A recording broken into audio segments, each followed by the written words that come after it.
시편 68편은 모든 시편 중에 가장 어려운 시편이라는 평을 받습니다. 그런 평을 받을 만큼 구약 성경에 한 번만 나오는 표현도 꽤 있고 열 몇 번쯤 되는데, 또 사용되는 이미지도 다양하고 들어는 모호합니다. 그럼에도 시의 처음과 마지막에 하늘을 타고 행차하시는 하나님, 성소에 계시는 하나님이 똑같이 나옵니다. 그처럼 언약궤를 통해서 언약궤로 시내산에서 시온으로 나아가신 일이나 언약궤로 예루살렘 장막에 올라가신 일이 이 시의 큰 부분을 차지합니다. 7절부터 18절 그리고 24절부터 31절이 그 내용입니다. 이런 내용에 비춰 시편 68편의 줄거리를 우리는 다섯으로 나눌 겁니다. 1절부터 6절, 하늘을 타고 행차하시는 하나님을 찬송하라. 7절부터 18절까지는 하나님이 시내산에서 시온으로 행차하시는 장면입니다. 19절부터 23절은 우리 구원의 하나님을 찬송하라 하는 내용이고, 24절부터 31절은 하나님이 예루살렘 성소로 올라가시는 장면이 언급되어 있습니다. 그리고 32절부터 35절은 하늘을 타고 위엄을 나타내시는 하나님을 찬송하라 하는 내용입니다. 이 시는 방금 말씀드린 대로 하나님이 영광 보좌에 앉아 시내산에서 시온으로 나가신 일, 또 성소로 올라가시는 일을 길게 노래하는데, 그 앞뒤로 그 시의 처음 그리고 중간 끝에 하나님을 찬송하라는 시인의 본면이 나옵니다. 시의 처음에는 의인들 들어 영광 구름을 타고 행차하시는 하나님을 찬송하라 하고, 끝에는 열방 들어 그 하나님을 찬송하라고 합니다. 시의 중간에는 영광 보좌에 앉으신 하나님이 우리 하나님이신 사실을 찬송하라 합니다. 둘째 단락과 넷째 단락은 똑같이 하나님이 성소로 나가시는 것, 또 올라가심을 노래하는데, 아울러 똑같이 승리하신 하나님이 전리품을, 예물을 받으시는 사실을 다룹니다. 하나님이 높은 곳으로 오르시며 포로를 끌고 가시는데 선물을 인간에게서 패역자 중에서 받으십니다. 바로 이 말씀이 에베소서 4장에 인용되어 있는 것을 잘 알고 계실 텐데, 에베소서 4장에서 교훈하는 그 내용이 결국 왕들이 주께 예물을 드리는 것과 붙어 있습니다. 열방의 구원과 관련이 되어 있습니다. 이는 시인이 바라보는 영광스러운 장래에 속하는데, 그날 구스인이 이디오피아의 사람이 하나님을 향하여 그 손을 신속히 들 것입니다. 역사에서 일어나는 이 모든 일들, 세상에서 이루어지는 구원이 하나님이 영광 구름을 타고 행차하시는 것과 붙어 있습니다. 예수님이 십자가와 부활로 하나님의 언약을 이루신 후에 영광 구름을 타고 하늘로 가셨는데, 다시 이 영광 구름을 타고 영광 보좌에 앉아 세상에 임하실 것입니다. 그때 주의 마지막 심판이 있을 것입니다. 그전에도 하나님은 하늘 성소에서 심판하십니다. 그분은 날마다 만민의 심중을 살피십니다.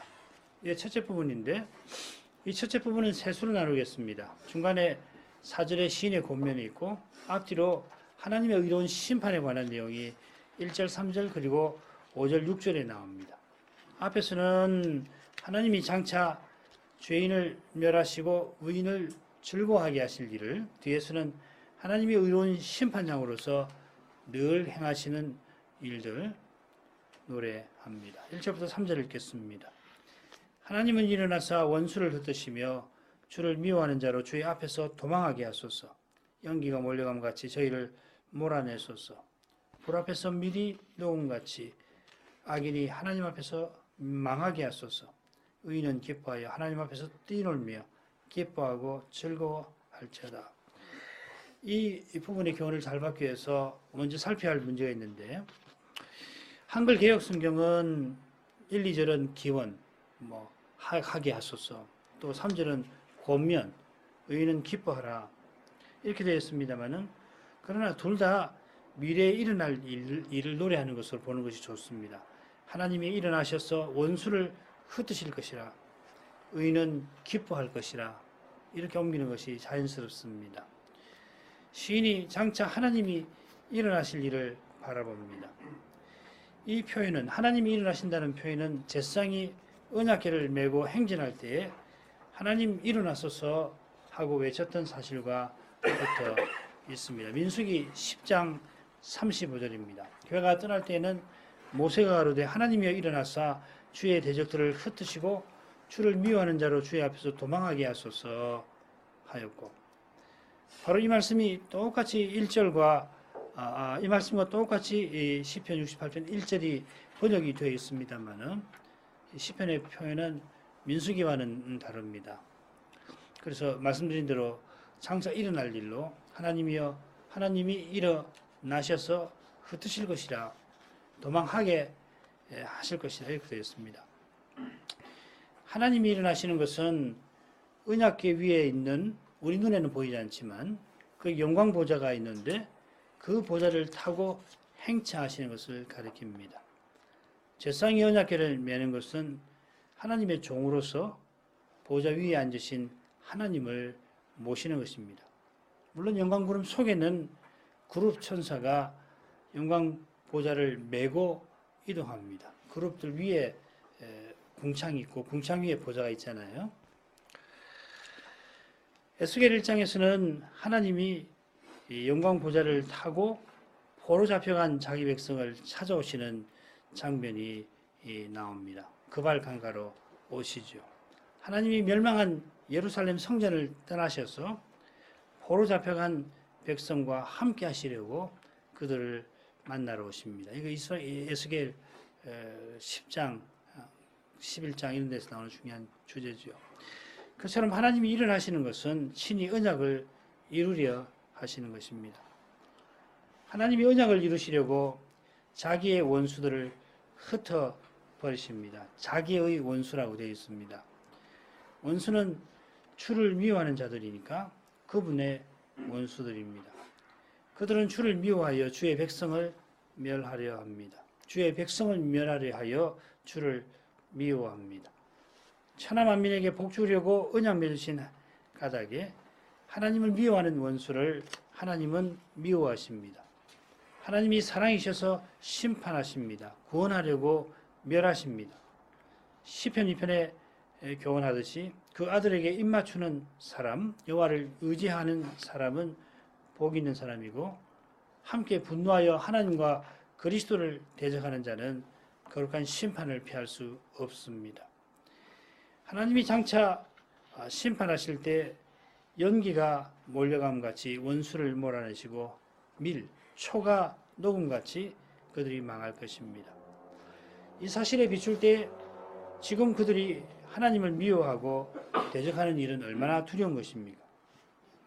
우리가 하나님 앞에 죄 짓고 하나님을 거역하는 것은 얼마나 또 무섭습니까? 하나님 앞에서 그들이 망할 것이라 했는데 장차 인자와 진실의 영광에 감사하지 않고서는 심판하시는 그분의 형용하신 눈을 보는 자마다 산이 자기 위에 무너져서 그 얼굴을 보지 않게 되기를 바랄 것입니다. 그처럼 하나님이 지금이라도 심판하시면은 아무도 피하지 못합니다. 우리 하나님은 소멸하는 불이십니다. 이 말씀을 기억하면서 경건함과 두려움으로 하나님을 그러나 기쁘게 섬겨야 올 것입니다. 이렇게 기쁘게 하나님을 섬기는 사람이 의인인데 지금 하나님을 기쁘시게 섬기는 사람은 장차 하나님의 심판을 인하여 기뻐할 것입니다. 악인은 하나님 앞에서 망합니다마는 그 하나님 앞에서 심판하신 그분 앞에서 의인은 뛰놀 것입니다. 하나님 앞에서 의인은 충만한 기쁨을 맛볼 것입니다. 우리 앞에 하나님 앞에 의로우신 하나님 앞에 우리를 위한 대언자가 계시는 까닭입니다. 그 대언자 예수 그리스도가 우리를 위하여 심판하실 것입니다. 바로 이 사실이, 우리를 위하여 심판하시는 그 사실이 우리에게 큰 기쁨을 안겨줄 것입니다. 4절을 읽습니다. 하나님께 노래하며 그 이름을 찬양하라. 타고 광야에 행하시던 자를 위하여 대로를 수축하라. 그 이름은 여호와시니 그 앞에서 뛰놀지어다. 하나님이 하실 일을 인하여 시인은 하나님을 찬송하라고 권합니다.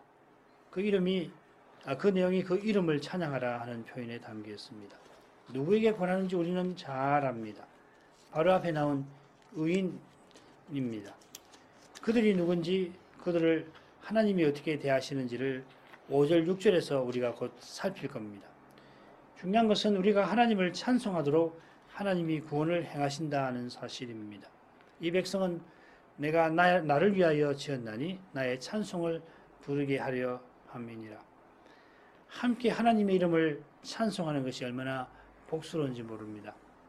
그처럼 그 이름을 함께 찬송하지 못하는 것은 또 얼마나 슬픈 일이 됩니까? 타고 광야에 행하시는 분이라 번역을 했습니다마는 구름을 타시는 분이라 새길 수 있습니다.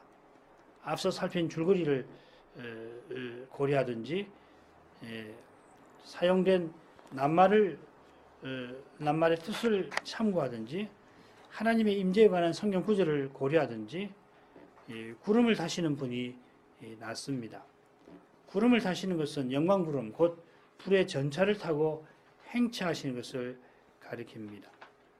광야에 행하신다 새겼으니까 대로를 수축하라고 번역을 했습니다마는 구름을 타시는 분께 찬송을 올려라 하고 새기는 것이 더 좋습니다. 앞서 그 이름을 찬양하라고 했는데 그 이름은 여호와이시라 밝힙니다. 이는 하나님께서 출애굽으로 여호와이심을 친히 드러내신 사실을 떠오르게 합니다. 둘째 단락에서 우리가 이 사건을 살피게 됩니다마는 하나님은 단연 자기 백성을 구속하시는 일로 여호와이심을 드러냅니다. 하나님의 구원하심에서 그분의 영광이 드러나 그 영광으로 구원받은 백성이 그 영광을 찬송합니다. 참으로 찬송하는 백성은 하나님 앞에 크게 기뻐할 것입니다. 5절, 6절 그 거룩한 처소에 계신 하나님은 고아의 아버지시며 과부의 재판장이시라. 하나님은 고독한 자로 가속 중에 처하게 하시며 수금된 자를 이끌어내사 형통케 하시느니라. 오직 거역하는 자는 자의 거처는 메마른 땅이로다. 첫째 부분처럼 하나님의 의로우신 심판과 통치를 노래하는데 첫째 부분이 장차 이루어질 하나님의 의로운 심판에 관한 거라면 여기서는 하나님이 늘 신실하시고 인자하심을 다룹니다. 하나님이 신실히 언약을 지켜서 자기 백성에게 인자하시고 반면에 거역하는 자를 심판하여 메마른 땅에 거하게 하십니다. 하나님이 자기 백성에게 인자하신 내용이 5절부터 6절 상반절에 길게 나옵니다. 하나님은 고아의 아버지 과부의 재판장이시고 외로운 자들로 집안에 거하게 하시며 갇힌 자들을 풀어서 형통하게 하시는데 두 내용 가운데 하나님이 거룩한 처소에 계시는 사실이 기록되어 있습니다. 5절 하반절이죠. 하나님이 성소에 계시는 것은 영광 보좌에 앉으신 것을 가리킵니다. 이 보좌로부터 성소로부터 거룩한 통치를 온 세상에 드러내십니다. 그 통치는 신실하심과 인자하심으로 나타나서 언약의 나라에서 가장 힘없는 이들을 친히 돌보고 살펴주십니다. 고아나 과부가 그런 이들이고 보살펴줄 가족 없는 고독한 자나 수금된 자, 곧 포로 잡혀간 자도 또 그러한 이들입니다. 의지할 리 없는 이에게 친히 의지가 되어주시고 도울이 없는 자에게 친히 도움이 되어주십니다. 언약의 나라가 잘 서나가더라도 이런 분들이 억울한 처지에 놓이기가 매우 쉬운데 언약의 나라가 어려운 처지면은 이들은 가장 힘든 처지에 놓이게 됩니다. 그런 힘든 때에도 하나님은 그 인자하심을 능히 드러내십니다. 물론 언약의 나라가 이들을 잘 보살피는 것도 하나님이 인자하신 덕분입니다. 모든 선한 것이 하늘의 아버지께로 내려옵니다. 온통 악한 것만 가져간 때에도 우리에게 소망은 사라지지 아니합니다. 그러나 거역하는 자는 메마른 땅에 거합니다. 이 거역하는 자라는 표현이 18절에 폐역자라고 나올 겁니다. 하나님이 이들과 싸워 포로 삼으시는데 이들은 1절에 나오는 하나님의 원수, 하나님을 미워하는 자들입니다. 그들은 사람 살만한 곳에 살지 못합니다. 스스로 사람 살 수 없는 곳을 만들었으니까 그런 곳에 거하게 만드십니다. 둘째 단락입니다.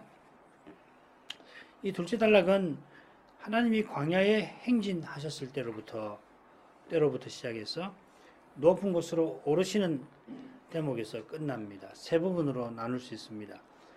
첫째 부분은 하나님이 시내산에서 행진하실 때에 땅이 진동하고 하늘에서 비가 내리는 장면입니다. 7절부터 10절. 둘째는 하나님이 행진하시면서 왕들을 물리치시는 장면입니다. 11절부터 14절. 왕들을 물리치시는 하나님이 이제 친히 정하신 곳에 거하려고 올라가십니다. 15절부터 18절까지입니다. 이는 다윗이 언약궤를 예루살렘 장막에 모시는 사건과 붙어 있는데 이 단락은 다윗이 언약궤를 예루살렘으로 옮기기까지의 역사를 주로 노래하는 것 같습니다. 즉 이스라엘이 시내산에서 성막을 세우고 광야를 지나서 가나안에 들어와 사사시대를 거쳐 다윗 시대에 이르러 주변 나라들을 정복한 때까지 이야기입니다. 7절부터 10절까지 하나님이여 주의 백성 앞에서 앞서 나가사 광야에 행진하셨을 때에 땅이 진동하며 하늘이 하나님 앞에서 떨어지며 저 시내산도 하나님 곧 이스라엘의 하나님 앞에서 진동하였나이다. 하나님이 흡족한 비를 보내사 주의 산업이 곰핍할 때에 견고케 하셨고 주의 해중으로 그 가운데 거하게 하셨나이다. 하나님이여 가난한 자를 위하여 주의 은택을 준비하셨나이다. 말씀드린 대로 이것은 제사장이 언약궤를 메고 가나안을 향하여 광야길을 나서는 장면입니다. 언약궤는 영광 보좌에 앉으신 하나님이 자기 발을 놓으시는 발등상이니까 언약궤를 제사장이 맨 것은 하나님이 친히 이동용 보좌, 불의 전차죠. 에스겔 1장에 묘사되어 있는 그 전차로 행차하시는 것을 가리킵니다. 하나님이 사령관으로서 주의 백성 앞에서 진두 지휘하십니다. 하나님이 앞서 행하시고 백성은 여호와의 군대로 진을 이루어서 뒤로 그 뒤에 따라갑니다. 그 진이라는 말을 썼잖아요. 여호와께서 여호와의 전쟁을 친히 치르십니다. 그 전쟁에 백성을 쓰시기도 하지만은 홀로 적군을 물리치시기도 합니다. 아무튼지 하나님이 시내산에서 언약 맺으신 후에 광야길로 행하시는 것은 주의 기업과 거처와 성소로 삼으신 가나안 땅에 나가신 것인데 그 길은 거룩한 전쟁을 나서는 길이기도 합니다. 자, 이런 배경에서 8절의 교훈을 살펴보십시다. 하나님이 백성 앞에 행하실 때 땅이 진동하고 하늘이 떨어졌습니다. 아주 비슷한 표현이 드보라의 노래에 사사기 5장에 나오는 드보라의 노래에 나옵니다. 여호와여 주께서 세일에서부터 나오시고 에돔 들에서부터 진행하실 때에 땅이 진동하고 하늘도 세워서 구름이 물을 내렸나이다. 산들이 여호와 앞에서 진동하니 저 신의 산도 이스라엘 하나님 여호와 앞에서 진동하였나이다. 다윗이 시편 68편을 썼다면 민수기의 말씀처럼 이 드보라의 노래를 인용을 한 겁니다. 아마 드보라의 노래를 외우면서 그 교훈을 묵상하며 살았을 겁니다. 우선 저 시내산도 했는데 그보다는 시내산의 그분이라고 새기는 것이 낫습니다. 제 시나이라는 말인데 제라는 말이 영어로 하면 one, 시내산의 그분이라는 말입니다. 시내산의 그분은 시내산에서 언약 맺으신 분, 곧 이스라엘의 하나님이십니다. 언약의 하나님 앞에서 땅이 진동하고 하늘이 떨어졌습니다.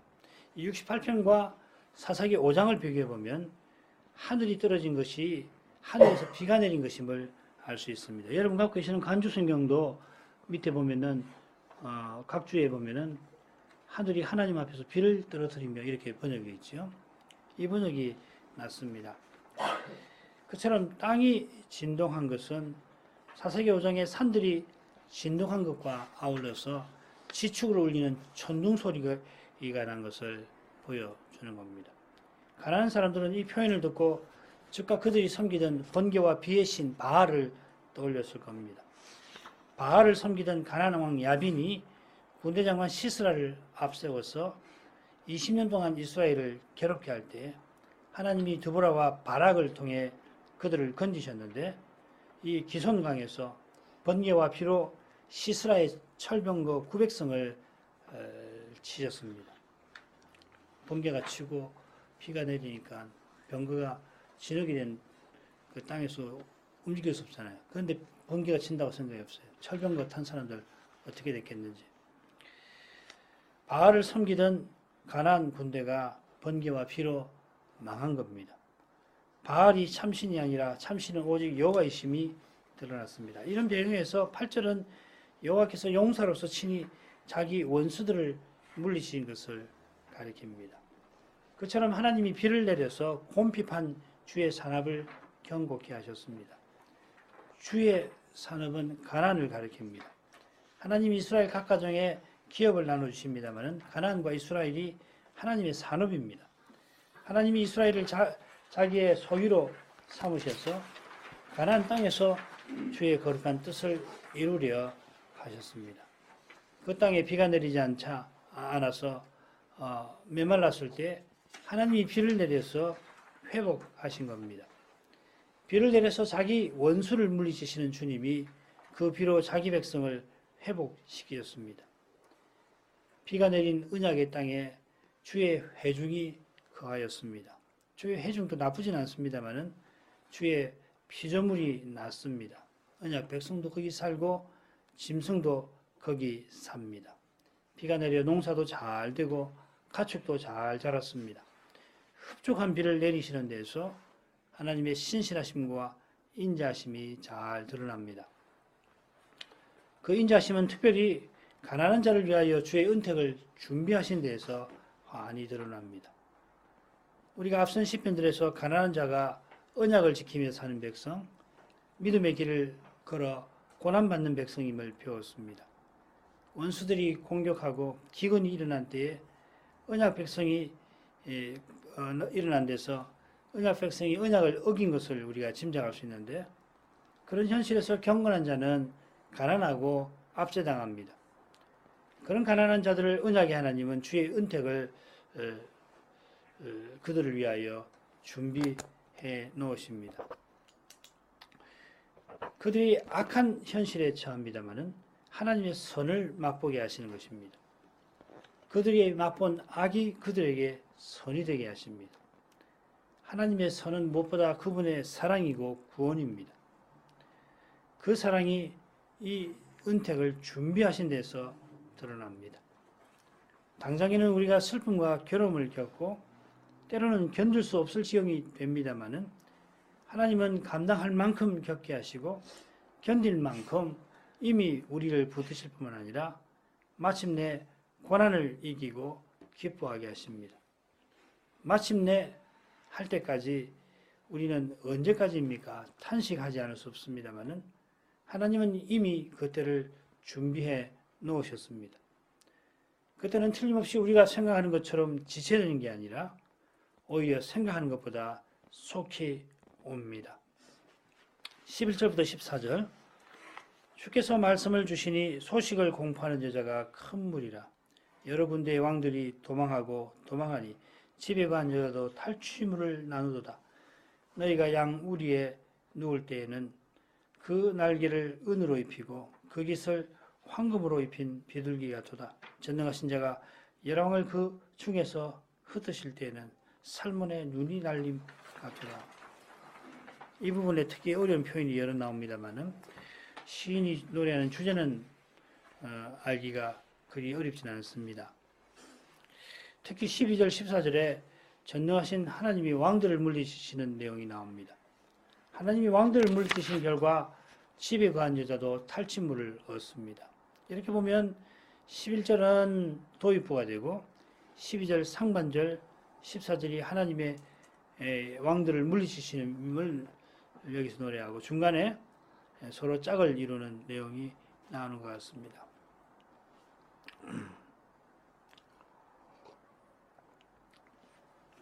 11절의 주는 바로 앞에 나오는 주, 당신이란 말이죠. 하나님을 당신이라고 할 수 없으니까 주라고 했는데 그것과 달리 통치하시는 주를 주인을 가리킵니다. 아도나이라는 말입니다. 이 부분 그리고 이어서 많이 나옵니다. 7번 나오죠 아마? 그처럼 여기 말씀도 명령을 뜻합니다. 하나님이 절대 권세로 명령을 내리시는 모습입니다. 주께서 명령을 내리시면 그대로 이루어집니다. 주님이 내리신 명령이 무엇인지 언급되지는 않았지만 그 명령에 의하여 왕들이 도망치고 전쟁은 끝납니다. 앞선 부분처럼 주님이 번개와 비들어 명령하신 것일 수도 있고 혹은 다른 것일 수도 있습니다. 중요한 것은 하나님이 명하신 적 그대로 이루어지는 그 사실입니다. 장차 주님이 말씀하실 때에 땅끝까지 전쟁이 쉬게 될 겁니다. 그때까지 주의 말씀이 그대로 이루어져 갈 것입니다. 이 말씀을 붙드는 교회와 신자는 결코 실패치 아니할 것입니다. 주님이 명령을 내리시니 소식을 공포하는 자가 큰 무리라 하였습니다. 많은 여인들이 함께 전하는 소식이 12절부터 14절에 나옵니다. 여러 군데의 왕들이 도망하도다. 집에 거한 여인이 전리품을 나누도다. 이것이 그 여인들이 전하는 그 말인데 하나님의 명령에 언약의 나라를 치러왔던 왕들과 군대들이 꽁무니를 빼고 도망치니까 그들이 남기고 한 것들을 전쟁에 나가지 않은 여인도 없습니다. 이건 사사기 4장에 보면 야엘이 자기 장막에 숨으로 피하러 들어온 시스라를 죽이는 장면을 떠오르기도 합니다. 13절은 해석하기가 매우 어렵습니다만은 사사기 4장 5장의 배경에 비추어서 이렇게 해석할 수가 있을 것 같습니다. 너희가 초장에 누울지라도 전쟁에 참여하지 않으려고 누울지라도 은으로 입힌 비둘기의 날개 푸른빛 도는 황금으로 입힌 그 깃을 나눌지라. 은으로 입힌 비둘기 날개 금으로 입힌 그 깃은 아마 전리품일 겁니다. 은이나 금이 입혀진 투구 혹은 문장일지 모릅니다. 뭐 이런 것 고고학 물건들이 있으니까요. 그런 전리품을 전쟁에 참여하지 않으려 하던 이들도 나눕니다. 이런 해석이 얼마나 정확한지는 모르겠습니다만은 분명한 것은 하나님이 홀로 전쟁을 승리로 이끄셔서 그 승전의 결과를 심지어 전쟁에 참여하지 않으려 했던 자들에게도 누리게 하신다 하는 겁니다. 이런 점에 비추어 하나님을 전능하신 분이라 부르며 열왕을 흩으신 이를 노래한 것을 살필만 합니다. 그 사실이 살문에 눈이 날리는 것으로 묘사했는데 살문이 정확히 어딘지도 잘 알기 어렵고 살문에 눈이 날리는 것이 어떤 것인지도 알기 어렵습니다. 우리가 뭐 상상해서 이 살문이 세겜에 있는 어떤 산이 세겜에 살문이라는 지명이 있거든요. 산이 있고 혹은 뭐 이 살문이 우리 다음번 단락에 나오는 바산의 같은 지명이다. 뭐 온갖 해석이 있는데 뭐 알기 어렵습니다. 하나님이 언약을 이루려고 친히 이방 나라들을 멸하신 사실을 가리키는 것이다 하는 것만 분명히 말할 수가 있을 것입니다. 15절부터 18절에 있습니다. 바산에 사는 하나님의 산임이여 바산에 사는 높은 산이로다. 너희 높은 산들아 어찌하여 하나님이 거하시리 하는 산을 시기하여 보느뇨.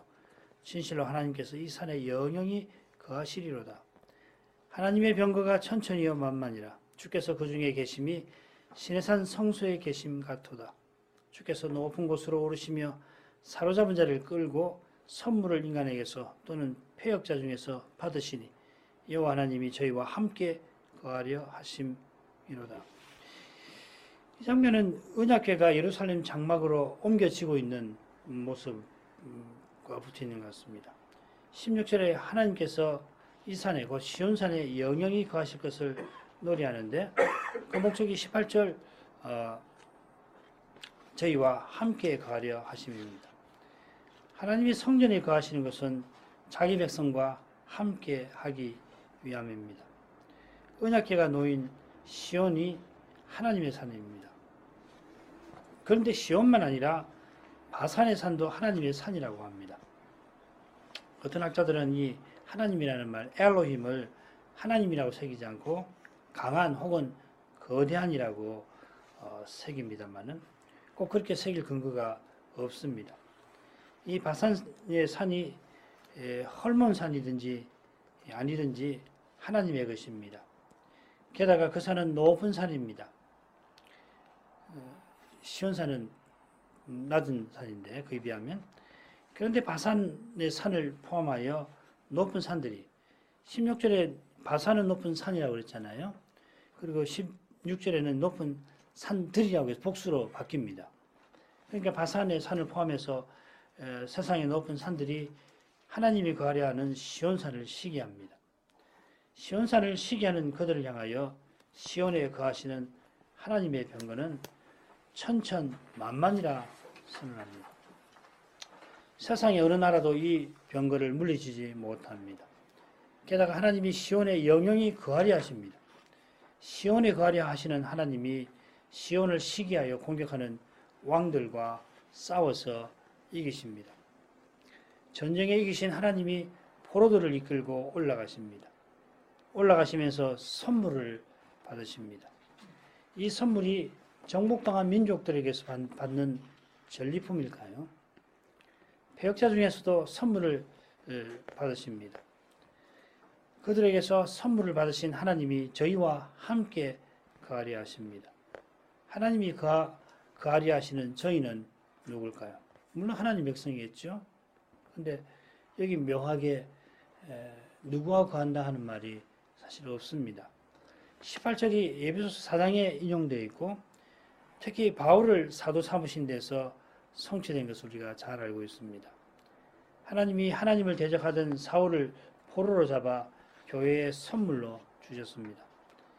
이 놀라운 일이 시의 마지막 단락에 기록된 대로 땅의 열방들이 하나님을 찬송할 그날에 있을 것입니다. 시인이 시온을 시기하여 미워하는 열방이 장차 찬송할 날을 바라보았는데 그런 시인이 이 18절에서 교훈하려 하는 내용은 무엇일까요? 이 부분부터 다음 시간 우리가 계속 살펴가겠습니다. 기도하겠습니다. 거룩하신 아버지, 열방이 이스라엘을 미워하여 싸우던 때에 거룩한 시인은 열방이 하나님을 찬송할 장래를 바라보았습니다. 이런 깨달음이 결코 인간 현실에서 나올 수 없음을 고백합니다. 하나님이 이스라엘의 조상 아브라함을 친히 불러내실 때 계시하신 그 말씀이 이러한 깨달음을 시인에게 불러일으킨 줄 압니다. 하나님의 말씀은 과연 사람의 생각과 다름을 고백합니다. 구약의 시인이 오실 메시아를 얼마나 깨달았는지 저희가 다 헤아리기가 힘듭니다. 그보다도 하나님이 이런 깨달음을 주시는 그 하나님의 심정, 하나님의 사랑을 인생이 도무지 헤아리지 못함을 고백합니다. 이미 오신 그리스도는 얼마나 놀라우신지 저희가 믿음으로 점점 깨닫고 더욱 주님을 의지할 수 있기를 이제도 구합니다. 깨달은 만큼 그리스도의 사랑을 드러낼 수 있기를 구합니다. 이러한 심정과 태도로만 바르게 구약의 말씀을 또 시편을 저희가 해석해 나갈 수 있을 줄 믿습니다. 예수님 이름으로 기도합니다. 아멘.